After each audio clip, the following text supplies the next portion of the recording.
Coucou tout le monde, c'est Ellie, je vous retrouve aujourd'hui sur la chaîne pour une nouvelle vidéo. Tout d'abord, je m'excuse si vous entendez une sorte de ronronnement, c'est Pandora qui se trouve sous la caméra. Donc voilà, si vous entendez un espèce de ronronnement, c'est elle. Et elle est un petit peu énerveuse parce qu'elle reste enfermée toute la journée. Alors, je vous retrouve aujourd'hui pour vous faire un tag. Il s'agit du portrait chinois livresque. J'ai un petit calepin avec toutes les questions, entre guillemets, c'est plus des critères en fait de ce tag. Et je vais pouvoir commencer. Premier critère. Si je devais être un livre, je serais Alice au Pays des Merveilles de Lewis Carroll. Tout d'abord parce que c'est l'un de mes livres préférés. Je suis une grande fan en fait du travail de Lewis Carroll, mais aussi parce que le personnage principal de Alice au Pays des Merveilles me ressemble beaucoup, je dirais, parce que c'est une jeune fille en fait qui ne souhaite pas grandir parce qu'elle souhaite garder une part d'enfant, une part d'imagination, une folie. Je me retrouve beaucoup en elle par rapport à ça. Deuxième critère. Si je devais être une couverture, je serais... c'est pour ça que j'aurais mieux fait préparer avant. Bougez pas, je vais le chercher. Et si je devais être une couverture, je serais Mathilda de Roald Dahl. C'est la 25e édition anniversaire de Penguin Book. Alors ça c'est le coffret, mais la couverture est la même. Donc ce serait une couverture comme ceci parce que elle présente du coup un fond uni. Mais nous avons tous les éléments en fait qui caractérisent l'histoire en elle-même. Donc on a le gâteau au chocolat, on a le triton et nous avons plein de livres et de lettres en fait qui caractérisent aussi le goût de Mathilda pour la lecture. J'ai choisi cette couverture parce que j'aime beaucoup quand les couvertures de romans reflètent des éléments en fait de l'histoire et qu'on s'en aperçoive seulement après avoir lu le roman. Qu'on arrive à faire le lien avec la couverture et le contenu seulement après l'avoir lu, et ça j'aime beaucoup retrouver ça dans certains romans. Troisième critère, si je devais être une maison d'édition, je choisirais MX Bookmark parce qu'ils font des couvertures juste magnifiques. J'ai pris l'exemple pour la collection Infinity de Kay Daniel, parce que du coup c'est eux qui ont fait les couvertures, les nouvelles couvertures. J'aime beaucoup parce que non seulement elles sont mates, elles ont je sais pas, quelque chose qui donne un élan à l'histoire, quelque chose de plus fantastique, où ça rajoute plutôt de l'intérêt en fait à l'histoire et ça nous attire un peu vers ce qu'on pourrait trouver dans le roman. Mais j'ai choisi Kay Daniel, mais je sais qu'ils ont fait d'autres couvertures pour des romances par exemple. Il y en a une que j'avais notée pour des sorties littéraires, je ne sais plus le nom, et c'est une romance qui me plairait bien de lire maintenant. Il faudrait que je retrouve le titre, mais je sais que c'est eux aussi qui ont fait la couverture et qu'elle était juste magnifique. Numéro 4, si je devais être un auteur, je serais... Là encore, je me suis pas trop posé la question.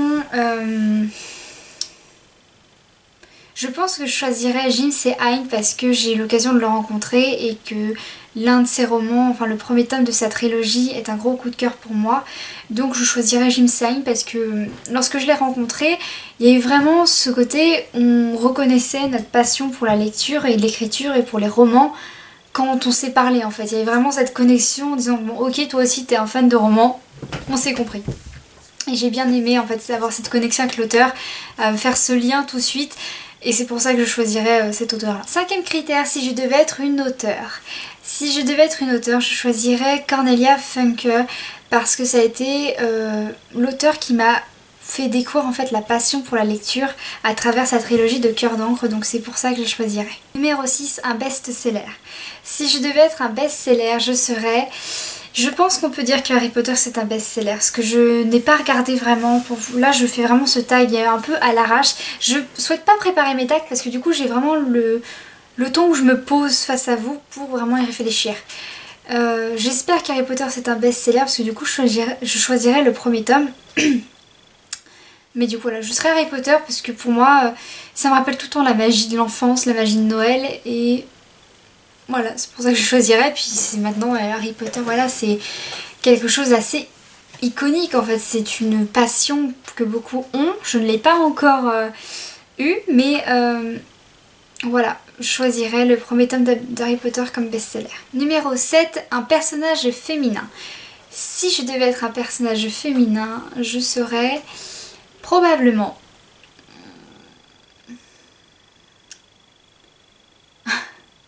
serait compliqué en fait, parce qu'au début tu te dis bon, je vais être telle personne, je vais être ci, oh j'aimerais bien être elle, mais sur le moment de choisir, c'est compliqué. Un personnage féminin, alors là,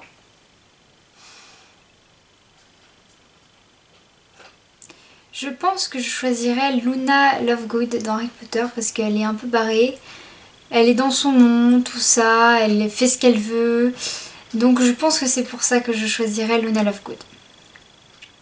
Ensuite, numéro 8, si je devais être un personnage masculin, je serais Hannibal Lecter. Oui, je sais, c'est un psychopathe, mais il a tellement de classe et d'élégance que, voilà, je pense que je choisirais Hannibal Lecter. Juste pour sa classe et l'élégance, hein, vraiment pas pour manger des gens, ça c'est vraiment pas un truc qui m'attire, mais surtout pour le fait qu'il rende un crime, un meurtre odieux en quelque chose de très élégant, très beau en fait, qu'il rende ça quelque part très artistique, mais également parce que le personnage est très manipulateur, il est très intelligent et c'est aussi pour ce côté charismatique de sa personnalité que je souhaite être Hannibal Lecter si je devais être un personnage masculin. Numéro 9, un résumé ou une quatrième de couverture. Donc si je devais incarner le résumé d'un roman,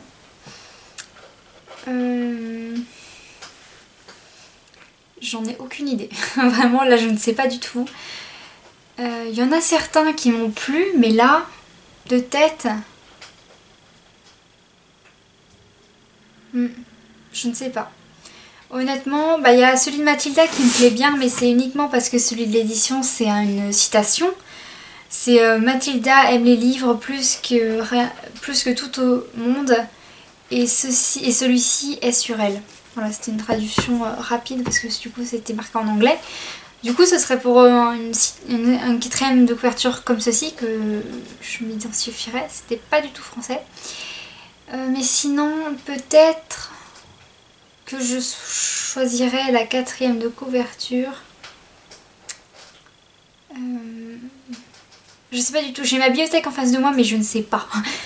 Peut-être un roman de bike littérature. J'essaie de regarder, je sais plus lesquels j'ai en face de moi. J'en sais rien. Si je devais être une quatrième de couverture, je serais la quatrième d'un roman de bike littérature. Ou d'un roman sur les livres. Voilà. Peut-être de Cœur d'encre, je ne me rappelle plus très bien c'est quoi la quatrième, mais on va dire de Cœur d'encre. Ensuite, numéro 10, si je devais incarner un accessoire de lecture, je serais un plaid. J'adore les couvertures, les plaids qu'on peut se mettre sur soi, voilà, pour se réchauffer. J'ai hésité entre les plaids ou les chaussettes, mais je me suis dit que je vais prendre un plaid quand même. Je préfère, parce que ça couvre un peu plus que des chaussettes. Numéro 12, un booktubeur. Alors, normalement c'est une booktubeuse et un booktubeur, mais j'ai choisi en fait de faire les deux. Donc le numéro 11 sera le booktubeur et le numéro 12 sera la booktubeuse. Oui, c'est ça. Et donc, si je devais être un booktuber, je choisirais Jess the Reader, qui est un booktuber anglophone. Il vient d'Amérique, il me semble. Et j'aime particulièrement comment il se présente face à la caméra, comment il parle de livres. Je l'ai choisi parce que j'aime sa façon de se comporter devant la caméra, comment il argumente ses chroniques, comment il présente les romans. Il aime les livres et ça se sent, et c'est pour ça que je l'ai choisi. Numéro 12, une booktubeuse. Si je devais incarner une booktubeuse, donc je ne me choisirais pas moi, non. Je choisirais Margot Liseuse parce que Margot Liseuse, au moment où je l'ai découvert, j'étais au lycée et j'hésitais à faire soit éditrice, soit libraire. Déjà, rien qu'en la regardant, j'ai tout de suite... Voilà, je me suis tout de suite dirigée vers la librairie et pour moi ça a été un choix tout de suite évident parce que j'aimais la façon dont elle présentait le métier de libraire et ce que cela signifiait en fait. Elle m'a vraiment présenté le métier de libraire d'une manière que je ne voyais pas ça en fait auparavant.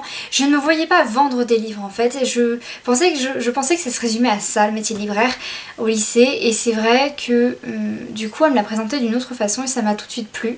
Mais également Margot Liseuse, c'est la personne qui m'a permis de me lancer sur un blog littéraire, sur une chaîne littéraire. C'est vrai que j'avais essayé par le passé, dès que j'ai commencé à lire, je sais que j'avais commencé un petit blog littéraire sur Skyrock. Et d'ailleurs au début il avait pas mal marché quoi, c'était bien. J'avais pas mal de retours, tout ça, j'étais contente, je devais faire 10 chroniques dessus, mais il y avait pas mal de gens qui me lisaient, j'étais plutôt contente, puis au final je m'étais un peu lassée. Et en fait, Moi je pensais que c'était juste un hobby voilà, que je voulais faire, quand le fait de me lancer du coup sur un blog littéraire ou sur une chaîne livresque. Mais Margot Liseuse, du coup, c'est elle qui m'a ouvert les portes du booktube et qui m'a dit bah non, voilà, quand tu fais des chroniques sur le web, que ce soit sur une chaîne ou un blog, ça peut devenir du coup un hobby, genre un vrai passe-temps, une passion. Pas un hobby parce que pour moi un hobby, ça peut être rapidement quelque chose d'assez simple, mais ça peut devenir on va dire un travail à temps plein en fait, parce que on peut faire beaucoup de choses sur la toile et présenter beaucoup de choses. Je sais pas si c'est très clair, mais en tout cas c'est elle qui m'a montré que oui, faire des chroniques c'est plus que juste une petite envie comme ça peut vraiment devenir quelque chose de très sérieux et de très construit, et c'est grâce à elle que j'en suis là aujourd'hui. Voilà. C'était long, hein, c'est long, mais j'avais beaucoup de choses à dire. Ensuite, numéro 13, si je devais être une saga, je pense que certains d'entre vous se doutent de quelle saga je vais parler. Il s'agit de Anita Blake, qui compte 26 tomes. Je croise les doigts pour que le 27e soit en cours d'écriture. Je sais qu'elle a écrit pas mal de choses ces derniers temps. Je suis désolée, je vais encore enlever Pandore du bureau.